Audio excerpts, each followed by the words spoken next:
Hello and welcome to this 30-minute ESC TV special session on COVID-19, where we'll be discussing the trials Recovery and Solidarity. My name is Prescott. I'm a cardiologist from Copenhagen and in Denmark, and co-chairing with me is Liesl Zuhlke. And together with us, we also have two presenters, two well-known trialists from Oxford who will be presenting themselves. And I'm going to hand over the word to you, Liesl. Yes, thank you very much, Professor Prescott. I'm Liesl Zuhlke. I'm a pediatric cardiologist based in Cape Town in South Africa.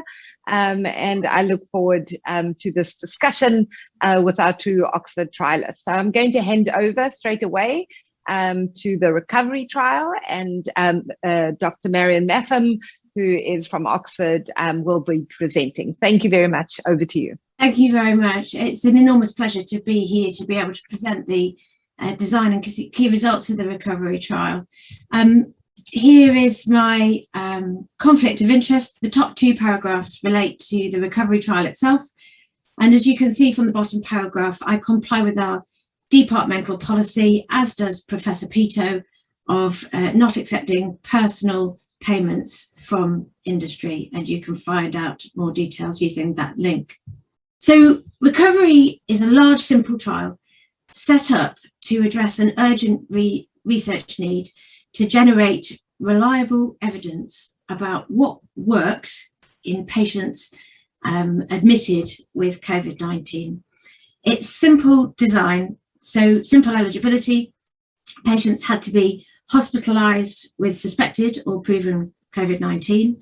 A really important outcome of all-cause mortality at 28 days, with secondary outcomes of use of invasive mechanical ventilation and duration of hospitalization.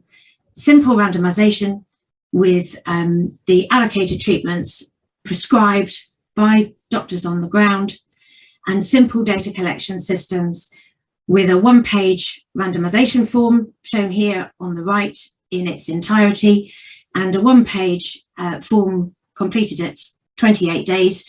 Actually, there was a simple further form at 72 hours for some treatments, but the aim is to make the trial easy for doctors to enroll their patients into. It's a platform trial in that treatments can be started and stopped while the trial is ongoing. And this is what the randomization looked like back in early June 2020, but it gives you an idea. So in the main randomization, shown here in dark red, eligible patients could be randomized to standard of care, lopinavir/ritonavir versus dexamethasone versus hydroxychloroquine versus azithromycin. And then it's a factorial trial. So simultaneously, they could be randomized separately to convalescent plasma or no convalescent plasma, shown here in yellow. And in fact, later on, the Regeneron monoclonal antibody was added into that factorial comparison. And actually later, an aspirin versus control factorial comparison was added as well. And then in patients who were hypoxic and had elevated C-reactive protein levels, they could have a further randomization to tocilizumab or control. So this allowed a lot of questions to be answered in the now 40,000 participants who have been randomized. And then the main study outcomes of, as I said, mortality collected at 28 days after randomization.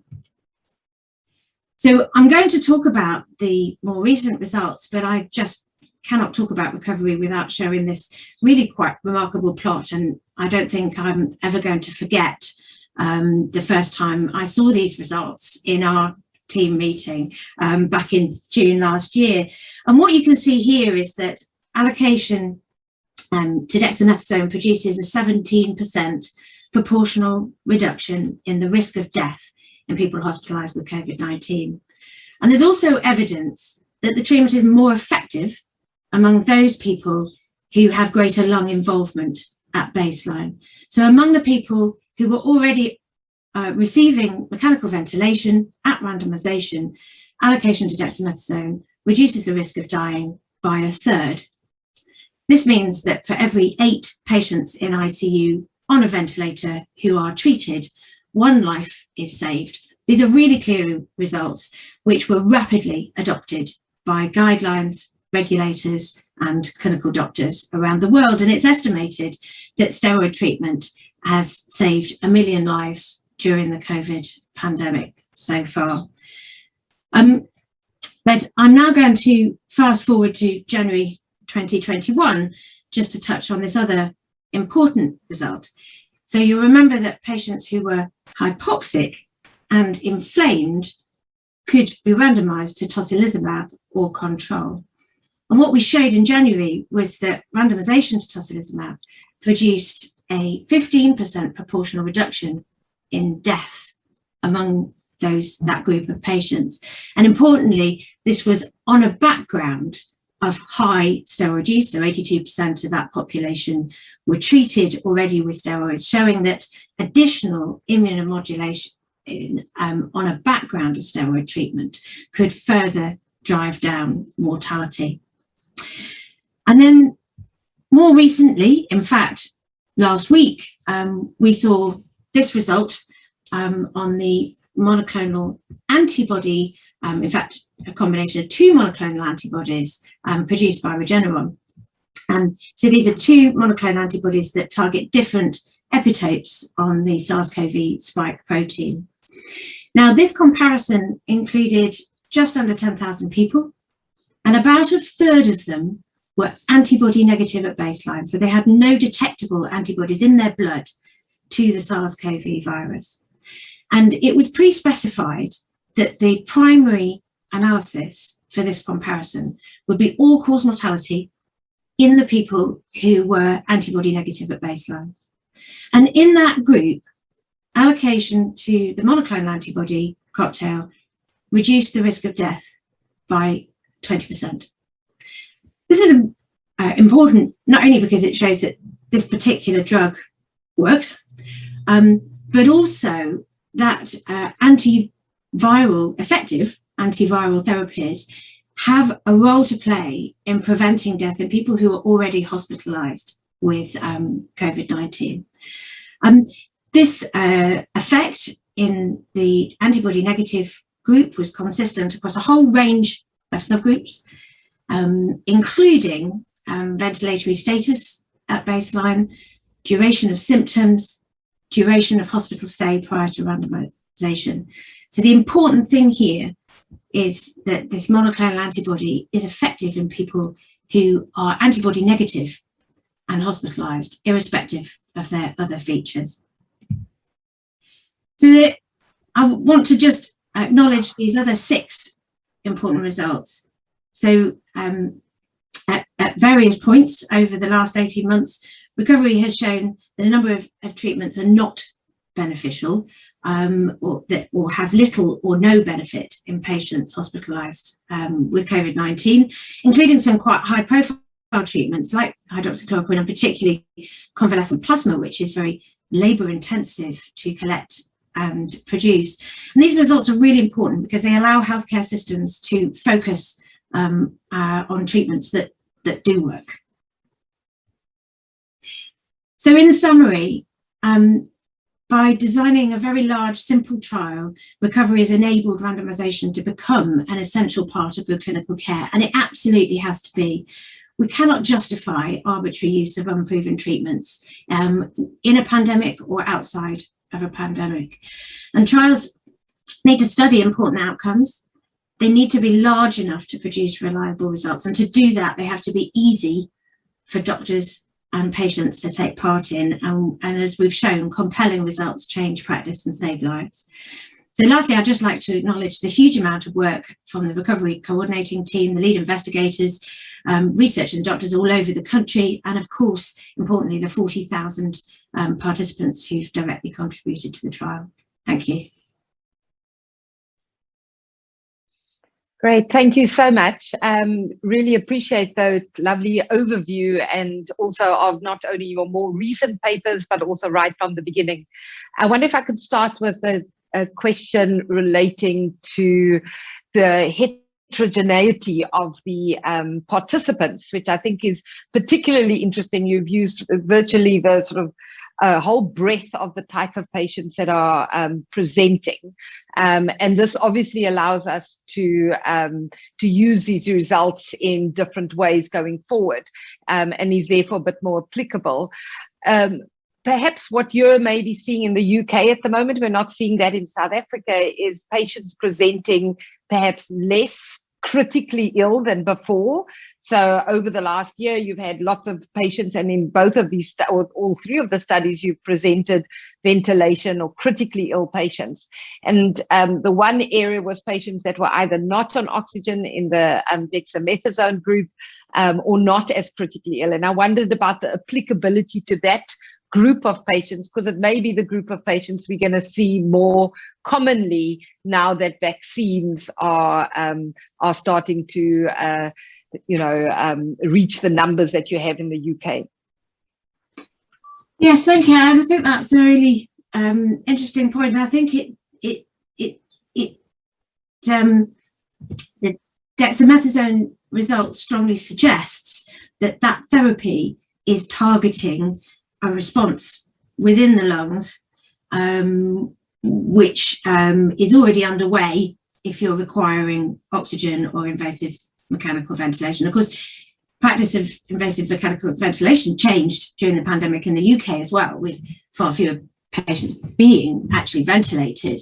But I think the important thing there is that that is a process that immunomodulatory therapy is targeting. What you also have to recognise, of course, with the tocilizumab results is those patients were already hypoxic as well. So whether, I think it's probably going beyond the data to say whether steroids and other immunomodulators would be beneficial in patients at earlier stages of the disease, but certainly the recovery results suggest that they might not be. Can I ask you a question? The monoclonal antibodies, you have to find the patients after they reach hospital, but before they develop antibodies. And I suppose how generalized all is that you were able to find a lot of patients, but you have to be able to measure their antibody status rapidly, and then you have to give them the medication, which I assume is going to be really expensive. Or is this something that's going to be available? Yeah, so just to be clear, there's two things there. First of all, the patients enrolled in the study were unselected on the basis of their antibody status. So it's the same eligibility criteria.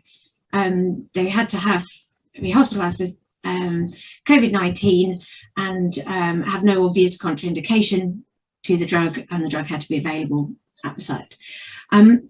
So they weren't selected on the basis of their antibody status, but then we asked sites before randomizing them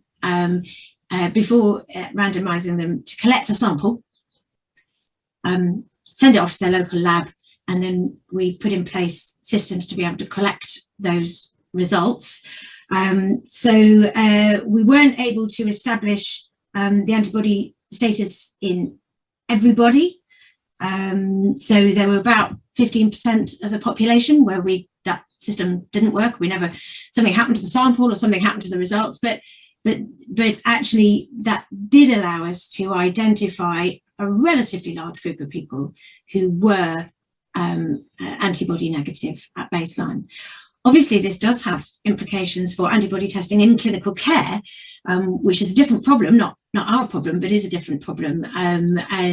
Clearly, for clinical care, people are going to have to turn around those antibody levels pretty quickly, and that's an issue about laboratory capacity, or perhaps the development of point-of-care analyzers or the enhancement of point-of-care analyzers. But yes, it will. Use of this drug will require access to antibody levels to make efficient use of it. Yeah. And the price of the drug, once it becomes marketed, antibodies are normally not going to be cheap. Well, I'm not directly involved in the pricing of the drug. That's up to the manufacturers of the drug. But I mean, it's clearly, the beauty of the dexamethasone result was that this was a drug that was in every drug cabinet across the world. Anybody could have this, and I think that's why that's such a powerful result. And clearly, for tocilizumab and for the Regeneron monoclonal antibody, it is going to be too expensive for some settings in the world, and that is an issue. Thank you very much. Maybe we can come back to that discussion later, but now we're going to move on to Richard Peto. You're going to talk about the Solidarity trial. Marion describes the recovery trial, which took place in the United Kingdom, where the facilities for randomization and the culture of collaborating in randomization are very good, and where, at an early stage in the epidemic, there was systemic support throughout the National Health Service for getting large-scale randomized evidence done.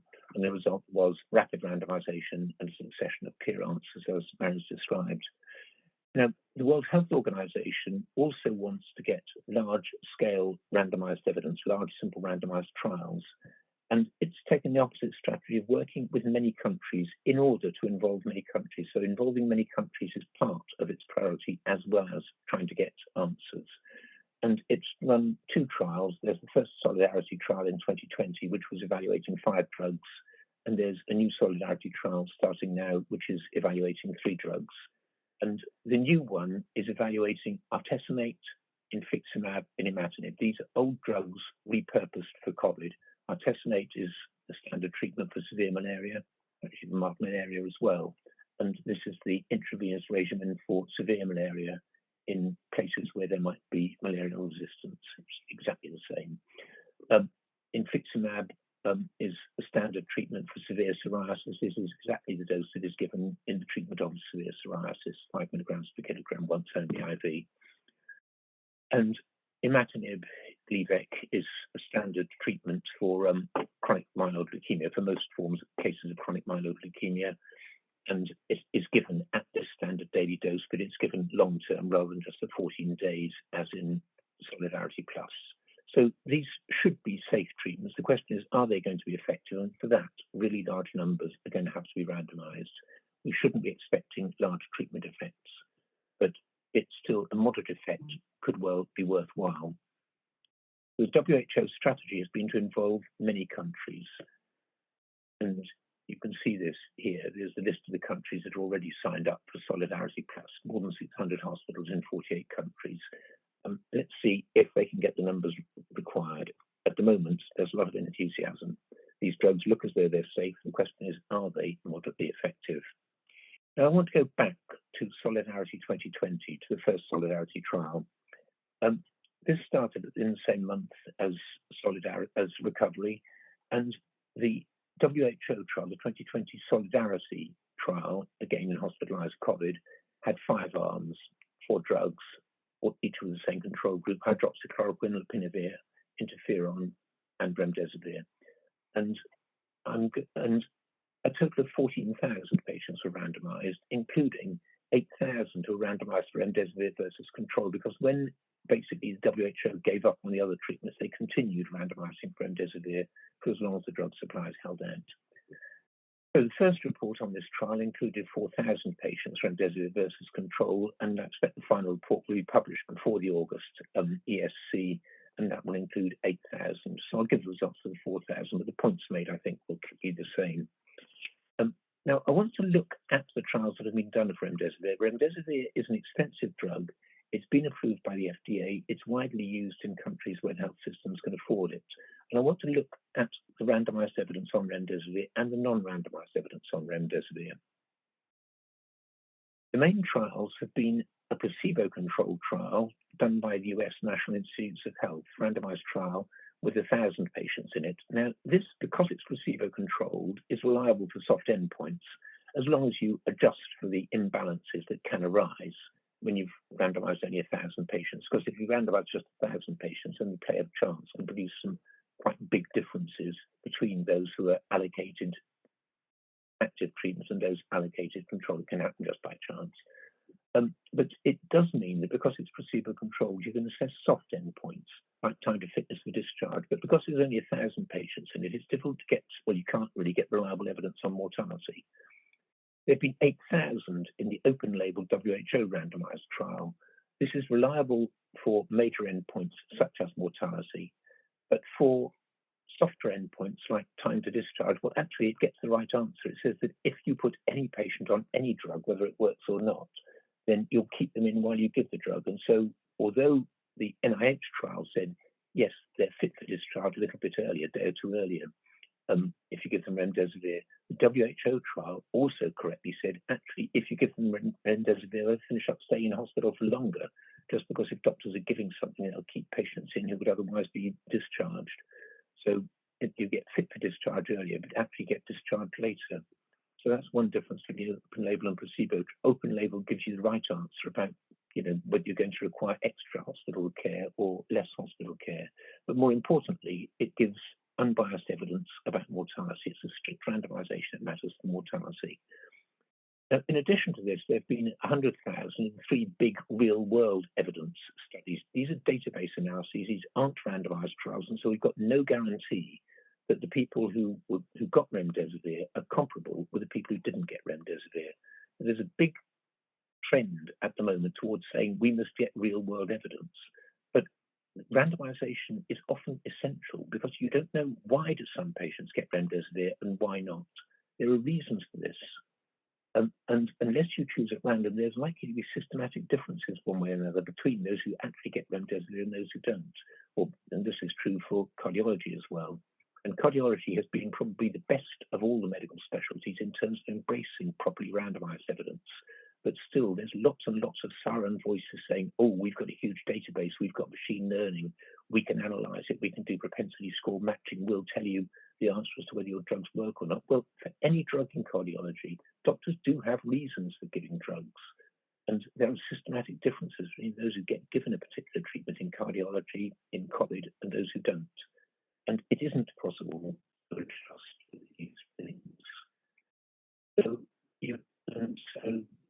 what was written in the article entitled "The Magic of Randomization versus the Myth of Real-World Evidence," we wrote, because of the potential biases inherent in observational studies, such studies cannot generally be trusted when, as is often the case, the effects of treatment of interest are actually null or only moderate. Okay, now, with that warning about real-world evidence, it's a very, very serious warning.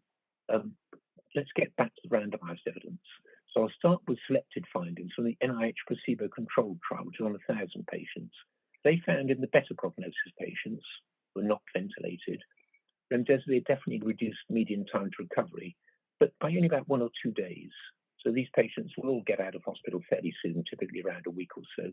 But the ones who they'd be fit for recovery about a day or two earlier if they got allocated remdesivir rather than placebo. In the worst prognosis patients, no such effect was seen.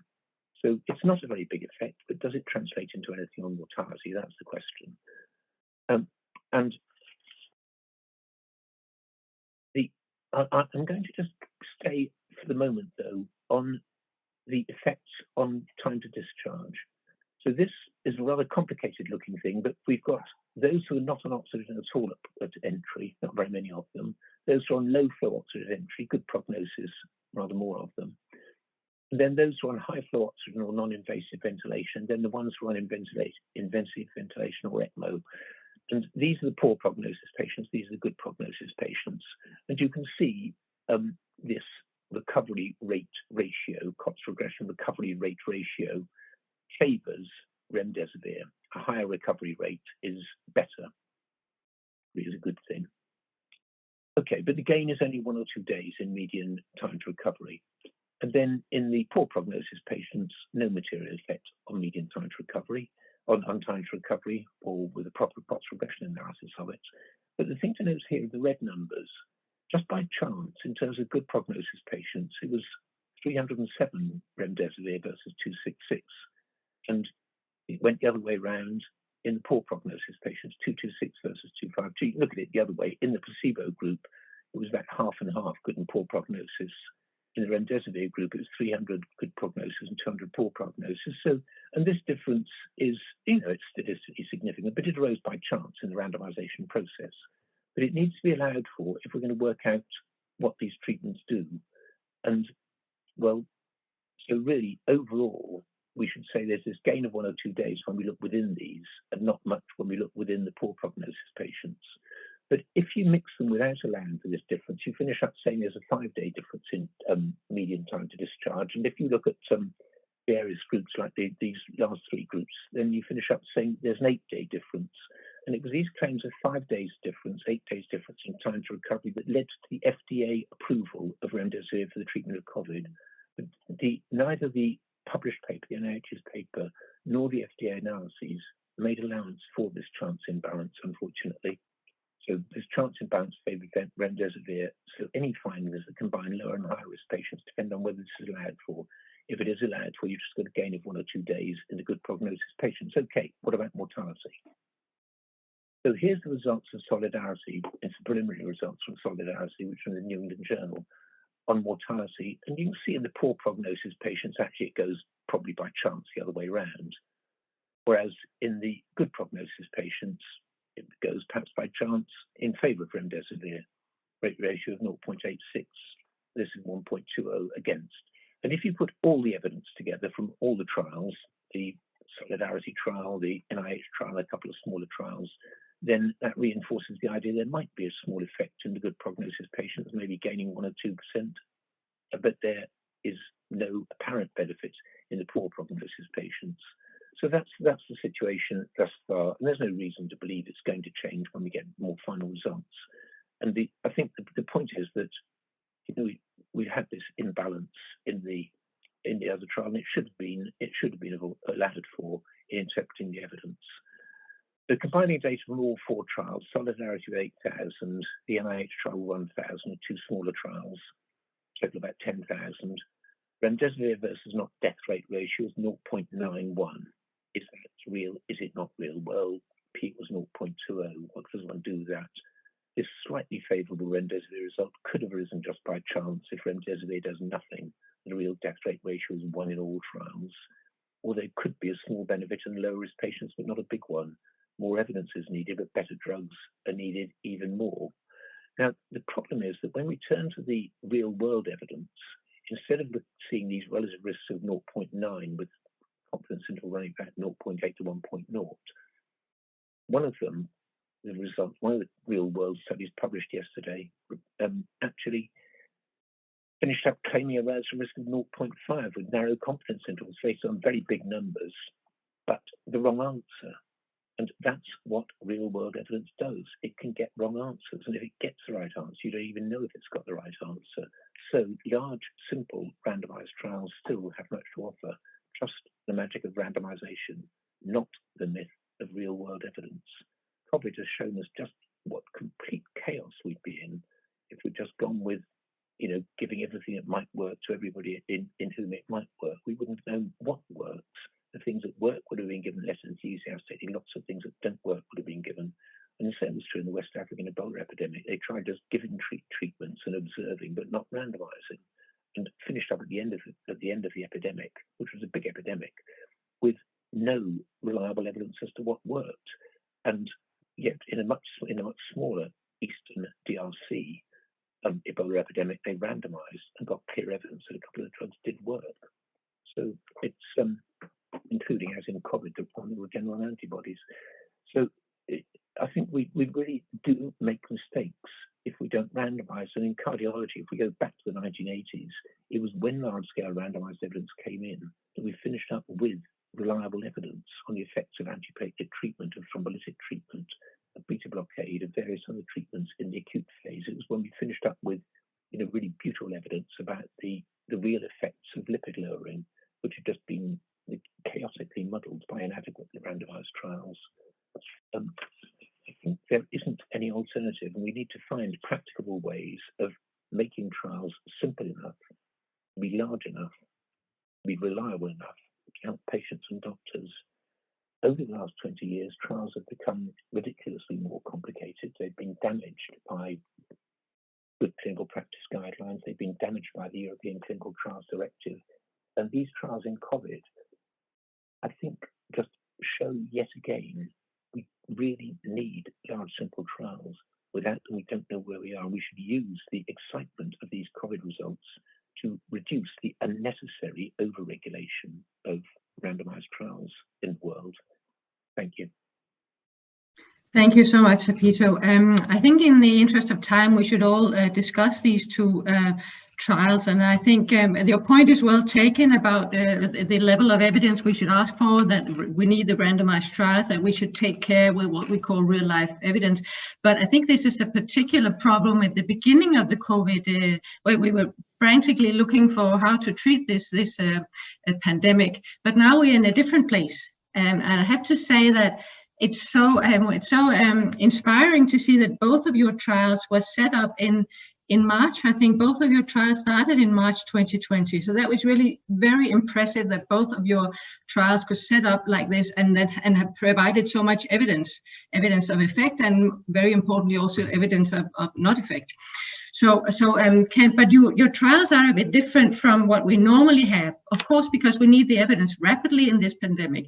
But I'd like to know, do you think that this trial design that you're using, which is very pragmatic and you get a very representative, a lot of patients in, but you also give, you don't have the placebo control, you discussed that already a little, Peto, and also, you had the mortality, you don't have the placebo control, and also for the strategy, for the solidarity, you have different treatment. The control arm has different treatments. Could I ask both of you, Marion and Sir Peter, to discuss what are the benefits of these trials if you use them in a different scenario, for instance, in cardiovascular medicine? Could we use this setup? I didn't explain what how the controls work. For remdesivir versus remdesivir's controls, we only take those patients who are actually allocated standard of care at a moment when they could have been allocated remdesivir. So every patient, and the same is true in recovery, every patient who finishes up in remdesivir versus remdesivir controls was randomized with a 50-50 chance of getting remdesivir or being a remdesivir control. So you're only comparing like with like at the same hospitals. There's no systematic difference. There's no difference at all between the control group and the remdesivir group, or in Marion's case, any of the recovery groups and the controls with which they're compared. So the controls for particular drugs would differ. Some patients could be in controls for more than one drug, but there's going to be no systematic difference between those given one particular drug and the controls for that particular drug. Point well taken. I apologize, I was imprecise. I think that what I meant to say was that when it's in such different communities, then you don't know what is the usual care. But I take your point. Your point is very well taken, Marion. On the issue of placebo control, is this not a problem, or why is it not a problem? I don't think it's a problem for the recovery trial. I mean, I think it very much depends on what you're trying to measure. So, and actually, you know, I think, you know, in some of the other trials that we're running in diabetes and in cardiovascular disease and renal disease, we're always trying to make the trials as simple as we can and as large as we can, and answer the particular question reliably. So I think the question isn't should you have a placebo or an open label control? The question always has to be, should you have a placebo or an open label control to answer this particular question? And I think when you're looking at all-cause mortality, really you do not need a placebo, and the infrastructure required to manufacture, deliver, implement, train on the issuing of a placebo-controlled study drug would actually just have slowed the trial down and got in the way. So you would have ended up with a worse trial, not a better trial. Whereas I think, you know, for other questions, if you're actually trying to look at side effects or symptom scores, then it's going to be really important to have a control. So I think it's very much specific to the research question. And I think that's something that we've been advocating for, you know, that there isn't a standard way that you should be doing clinical trials. You've got to sit down and think, how can I answer this reliably on an important outcome? And that's got to start with enough events to produce a statistically compelling result. Otherwise, you don't know what you're looking at. And then the next question is, how can I get there reliably. And if you need a placebo, have a placebo. But if you don't need one, then it's not an issue. All our knowledge as to how to treat leukemia, pretty nearly all of it has come from trials that were not placebo controlled, and particularly on diseases like breast cancer, where the difference between one treatment strategy and another generally isn't very big. It's certainly in terms of chemotherapy. The difference in one chemotherapy regimen and another isn't very big, or even between the old 1980s chemotherapy and no chemotherapy. The trials mostly didn't have placebo controls, but gave reliable answers. And because of a collection of small differences that were demonstrated by non-placebo controlled trials, breast cancer death rates now in countries of Western Europe, North America, are half what they were in 1990. And breast cancer death rates in middle age have gone down by half, and that's because treatment works better than it did. It's much more due to that than it is to early diagnosis and, screening and so on and so forth. And really, the treatments have improved very substantially, but it's been by one tediously, boringly small gain after another, but done in trials that were, when put together, big enough to give reliable answers on mortality.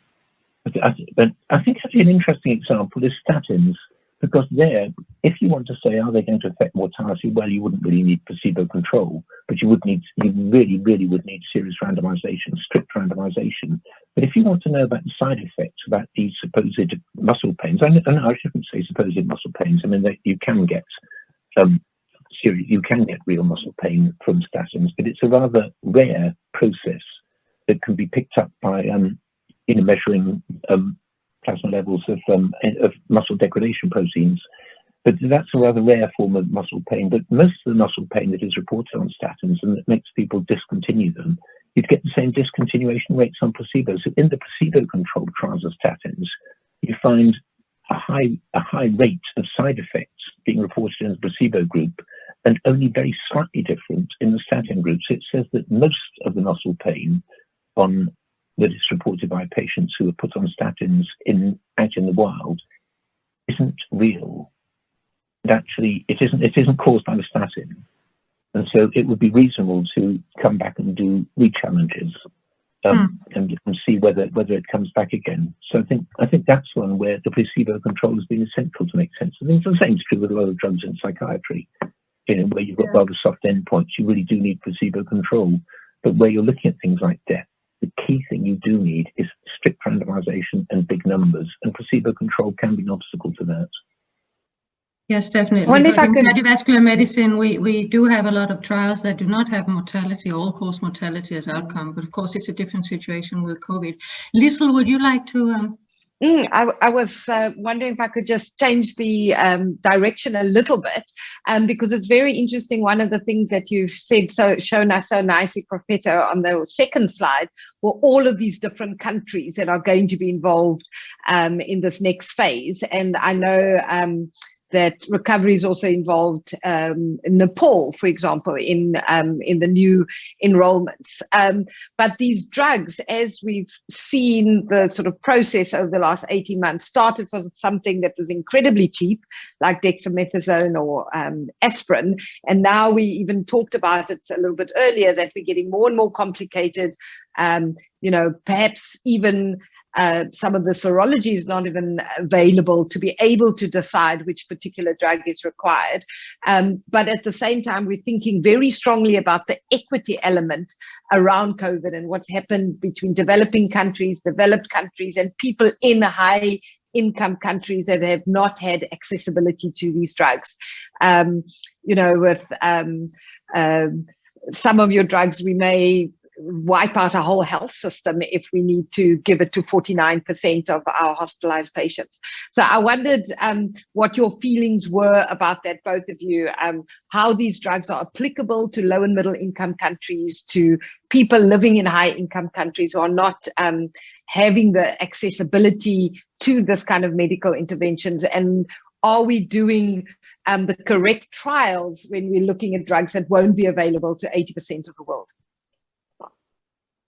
I think knowledge is really protective. In the medium term, it's really protective. The knowledge that comes from reliable trials is going to lead to practicable ways of treatments, and what is demonstrated to be practicable in rich countries can get to poor countries. The HIV drugs took too long to get to poor countries. It was thought, even when they were being deployed in poor countries, that it wasn't actually going to be practicable to do so. But it was shown that it was, that actually it didn't have to be done by high-tech doctors. It could be given by low-tech nurses, and it now is. And the same is true with tuberculosis treatments and with the TB treatments that were introduced. These were, very closely supervised by respiratory physicians. These were complex research issues in mid-century, but now TB is treated really everywhere as an outpatient. The key thing is just to try and how do you actually keep people coming in and actually taking their medicine? What are the social things you've got to do to get them coming back? I think knowledge, real knowledge, will spread. Surgery that was originally thought to be impractical more widely is now, it's now much more widely practicable than it was. Still, there's enormous disparities in healthcare in what is to be done about them. But I think that building in at the research stage, the question as to whether if this stuff turns out to work, then should it be given, can it be given straight away to everybody in the world? I think that wouldn't be helpful to either rich countries or poor countries. I think that knowledge it progresses to being relevant. Look at the expensive vaccines for human papillomavirus. They've now changed into being widely practicable, low-cost vaccines for human papillomavirus and hepatitis B virus. So things go from being highly expensive into being widely practicable and widely used. So I don't think that should be the driving consideration behind research. Having said that, I don't like the aggressive pricing policies and the aggressive marketing policies of drugs of limited efficacy. I really don't like it at all. And I feel very pleased when things at the low cost like dexamethasone turn out to work. I mean, it just feels great. I mean, the greatest moment in my life was, in terms of trial results, was when we saw the aspirin results in the 1980s. And Marion was saying the greatest moment in her life in terms of trial results was when she saw the dexamethasone results last year. I mean, it's just absolutely brilliant. Obviously, it's better if you've got something that's widely practicable. It's just it's much better. I don't think that should have an undue effect on research strategies. No, I mean, I think I was just going to add the sequence for recovery has not been to start with repurposed drugs and then move over to more expensive drugs as they've come on, because colchicine and aspirin were also added in the second wave of the pandemic. So it just so happens that those treatments weren't effective at reducing mortality in patients with COVID. But I absolutely agree. I think you need both. I think that the science of knowing what works, irrespective of the current price, is invaluable and does improve health eventually, globally. And then you also need to be able to use these sorts of trials to look at existing drugs that are affordable in order to provide people all over the world with treatments now. And I think that's where both Solidarity and Recovery have been able to try and do both of those things within the same trial. So I think sort of restricting what you want to look at on price doesn't make sense. But having the opportunity to test a large number of drugs, irrespective of how they're funded, is great. I think your point is also the negative. So knowing what doesn't work, and those are very expensive agents, that is a very important finding for low and middle income countries. So Absolutely. You're not spending money on remdesivir when it's not actually an appropriate drug. Yeah, or gearing up manufacture of hydroxychloroquine, setting up factories wherever in the world to produce drugs that actually are not effective. If you haven't got a very large resource for your healthcare system, you really don't want to be spending it on things that don't work. Absolutely. There are plenty of examples of things that were done the trials that were done while drugs were expensive that finished up, rapidly being relevant to generics. I mean, atorvastatin was a ridiculously overpriced drug. I mean, while it was patented, it took something like $140 billion, and that was some time ago. Now it's a cheap generic, and it really works. And if you, the same would be true for clopidogrel, for example. At the time of the early trials, clopidogrel was ridiculously expensive. And the question then was, well, in acute heart attack, should we actually be randomizing aspirin versus aspirin plus clopidogrel, because clopidogrel is too expensive? The trial was done in China. 1,200 Chinese hospitals collaborated. 46,000 patients were randomized. The trial was kept simple, and it came up with clear evidence that actually clopidogrel did produce a small but real further reduction in vascular events in hospital for acute MI. And now double antiplatelet therapy is just routine, and clopidogrel is cheap and affordable. I'm afraid I think we're going to randomized evidence. We'd be nowhere. Yeah, I think that's the perfect way to end, actually. Without large-scale randomized evidence, we will be nowhere. I think you have both shown us in a spectacular fashion what is able to be achieved with large-scale, simple trials, where we were able to produce the kind of evidence that is required, both positive and negative evidence, which has been so important. Marion mentioned over 1 million people's lives saved, but I think there's also that other aspect that possibly there's an untold amount of people who would have either been harmed or not benefited by being on the incorrect drug. I'm afraid I'm going to have to wrap up. I just want to thank my co-chair as well, thank our speakers, amazing trialists that you both are. And I think I'm glad we've still got the slide on. You mentioned here that we need more evidence. I think we need better trials in a deeper and more impactful manner, and also review of better drugs. So thank you very much to everybody on the call, and I wish the viewers more discussion time at ESC. Thank you very much. Thank you. Thank you.